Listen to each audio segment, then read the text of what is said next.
Welcome to Man Does Tech, where I solve the problems you didn't even know you had. Start by confirming the Samsung device is powered on and unlocked if possible. Gather an OTG adapter, USB mouse, and a USB cable for your Samsung. Ensure you have a PC with the Samsung USB driver installed and a DB tools ready. Check whether Samsung Find My Mobile or Smart Switch was previously enabled on the phone. Know the device model and Android version for compatibility purposes. Prepare to accept any USB debugging prompt when it appears on screen.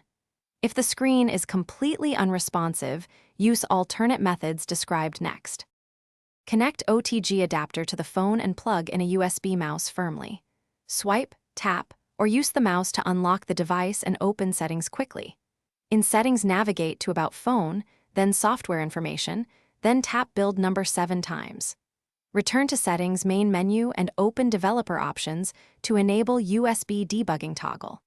Use the mouse to confirm any prompts, and then connect the phone to your PC with USB. This method works even when the touchscreen does not respond to touch input.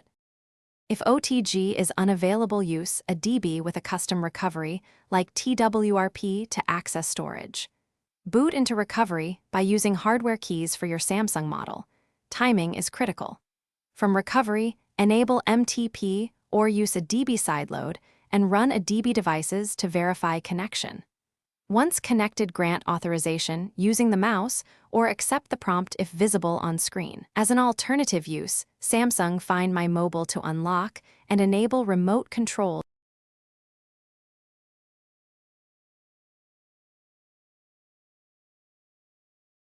Thanks for watching. If you found this helpful, don't forget to like and subscribe.